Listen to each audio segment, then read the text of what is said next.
जो भी जितनी भी कहानियाँ सुनी उसमें सिर्फ महिलाएं पति को टारगेट करती थी, पति को किसी न किसी बहाने से मार देती थी।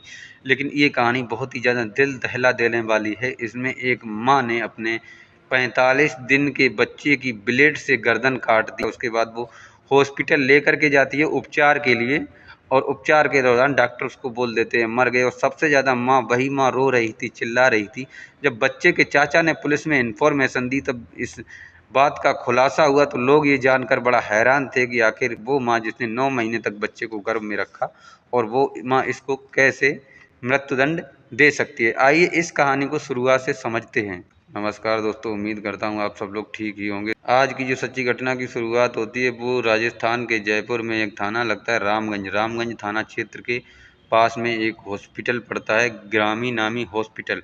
वहाँ पर एक महिला अपने 45 दिन के बच्चे को लेकर के जाती है इलाज के लिए, और डॉक्टर उसको देखते हैं तो बच्चे की गर्दन कटी हुई थी ब्लेड से, वो भी धोखे से कटती है तो सिर्फ एक कट लगता है, लेकिन उस बच्चे की गर्दन पे कई एक कट लगे हुए थे और उसकी सांस लेने की नली जो थी वो पूरी तरीके से कट चुकी थी। डॉक्टर बच्चे को देखते हैं और कहते हैं ये बच्चा तो मर चुका है। बच्चे के चाचा भी पहुंचते हैं पीछे से, जिनका नाम जावेद होता है, और वो भी देखते हैं तो बच्चा पूरी तरीके से मर चुका है। डॉक्टर बताते हैं कि ये तो पुलिस केस बनता है, इस बच्चे के साथ लगता है कोई ना कोई दुर्घटना हुई। हॉस्पिटल की तरफ से बच्चे के चाचा को सलाह दी जाती है कि आप पुलिस में कंप्लेंट कीजिए, इस बच्चे के साथ कुछ अत्याचार हुआ है। चाचा रामगंज थाने में फ़ोन करते हैं। रामगंज थाने की पुलिस तत्कालीन मौके पर पहुंचती है। मौके पर पहुंचने के बाद देखती है तो एक 45 दिन का बच्चा जिसकी बॉडी माँ अपनी गोदी में लिए हुए और बुरी तरीके से आंसू बहा रही है और रो रही है। उस समय पुलिस ने सही समय नहीं समझा, कोई बातचीत नहीं की, बच्चे को माँ से ले करके पोस्टमार्टम करवाया, और पोस्टमार्टम करवाने के बाद बच्चे को वापस घर वालों को दे दिया। पोस्टमार्टम रिपोर्ट में भी साफ था, जो दिख रहा था वही साफ था कि एक धारदार सेविंग करने वाले ब्लेड से 45 दिन के बच्चे की गर्दन में करीब 6 से 7 कट लगाए थे, जिसकी वजह से सांस की नली कट चुकी थी और उसकी मौत हो चुकी थी। अब पुलिस इस मामले की जांच करती है।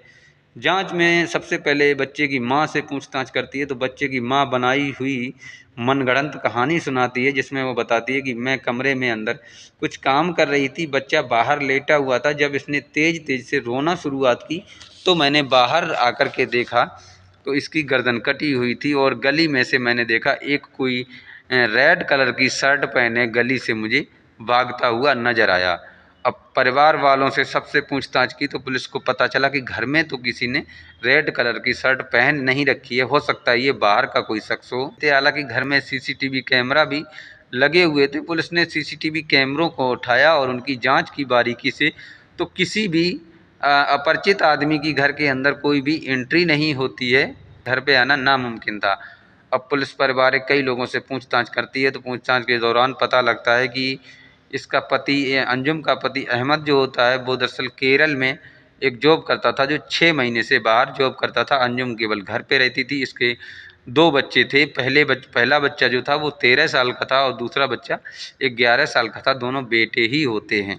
अब पुलिस को इसमें सुराग नहीं मिल रहा था। दरअसल 1 हफ्ता बीत जाता है, तरह तरह की जगह पे पूछताछ करती है, हर जरिया ढूंढती है, लेकिन कुछ नहीं मिलता। फिर वापस आकर इसी माँ से सवाल जवाब करती है, तो माँ कुछ जवाब सही नहीं दे पाती है, घुमा फिरा कर जवाब देती है। पुलिस को समझ में आ चुका था कि जो कुछ भी किया दराइश अंजुम ने ही किया है। पुलिस अंजुम को घर पे जब अरेस्ट करने जाती है तो घर परिवार के लोग मना करते हैं, कहते हैं कि आपसे मुजरिम तो पकड़ा नहीं जा रहा है, और जब किसी केस में मुजरिम नहीं मिलता है तो उसके फैमिली वालों पर ही अंजाम लगा करके आप लोग अंदर डाल देते हो। लेकिन पुलिस उनकी एक बात नहीं सुनती है परिवारजनों की, और अंजुम को अरेस्ट करके थाने ले जाती है। और थाने ले जाने के बाद जब पुलिस अपने तरीके से पुलिसिया लिबाज में जब आती है तो अंजुम का टूट जाना बहुत ही ज़्यादा सरल होता है, और वो अपनी कहानी सुनाने लगती है। वो बताती है कि इस बच्चे को, पहले तो मुझे इस बच्चे को पैदा करने की ही इच्छा नहीं थी। मैंने सोचा था कि 2 ही बच्चे हैं मेरे, काफ़ी है, लेकिन इस बच्चे को मैं गिराना चाहती थी। लेकिन जब तक मैंने गिराने का सोचा तब तक समय ज़्यादा हो चुका था, 4 से 5 महीने हो चुके थे। बच्चे को गिराना नामुमकिन था। तो बच्चा पैदा होने ही वाला था कि मैंने सोचा कि अगर चलो ठीक है, 2 लड़के तो हो गए हैं, अगर एक लड़की हो जाएगी तो ठीक रहेगा।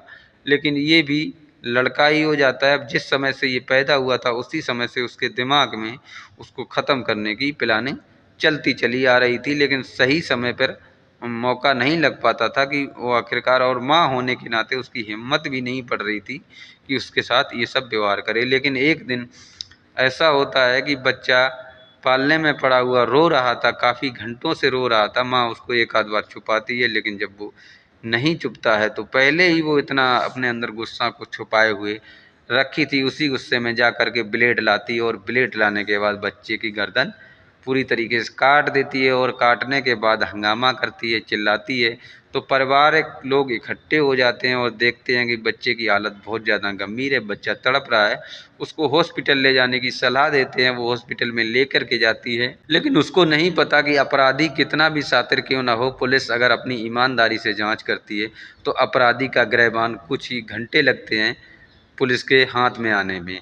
हालांकि वो माँ थी, इसलिए 5-6 दिन तक पुलिस घूमती रही। घूमने के बाद भी आखिर जब मुजरिम पुलिस के हाथ में आया और जब पुलिस ने ये कहानी सुनी तो पुलिस के अधिकारी भी अंदर से टूट गए थे कि एक माँ जो है, जो बच्चे को 9 महीने तक गर्भ में रखती है, उसके बाद उसको जन्म देती है, और वो भी सिर्फ इतनी छोटी सी बात, बच्चे को रोने को लेकर के उसकी और गर्दन को काट करके किस तरीके से उसकी हत्या कर देती है। ये बात सुनकर के पारिवारिक लोगों को भी काफ़ी गुस्सा आता है, काफ़ी क्रोधित होते हैं। वो ज़रा सा भी इस औरत को छुड़ाने का, बचाने का कोई भी प्रयास नहीं करते हैं। कहते हैं कि इसके खिलाफ जो भी कड़ी से कड़ी कार्रवाई, कड़ी से कड़ी सज़ा बने, वो इसको मिलनी चाहिए। और रामगंज पुलिस का कहना है कि हमने अपना काम पूरा कर दिया है, चार्जशीट वगैरह लगा दी है। उम्मीद करते हैं कि इस माँ को उम्र कैद की सज़ा मिलेगी। लेकिन ये तो रही पुलिस की बात। अगर हमारी ऑडियंस के हाथ में ये केस दे दिया जाए, इस माँ को क्या सज़ा मिलनी चाहिए, तो आप लोग इसको क्या सज़ा दोगे, वो हमें कमेंट करके ज़रूर बताइएगा। इस कहानी को सुनाने का उद्देश्य किसी को परेशान करना या किसी का दिल दुखाना नहीं है, बल्कि आपको जागरूक करना है, आपको सचेत करना है। आप लोग सुरक्षित रहें, अपना और अपने परिवार का ख्याल रखें। मिलते हैं किसी नेक्स्ट क्राइम के साथ, तब तक के लिए जय हिंद, जय भारत।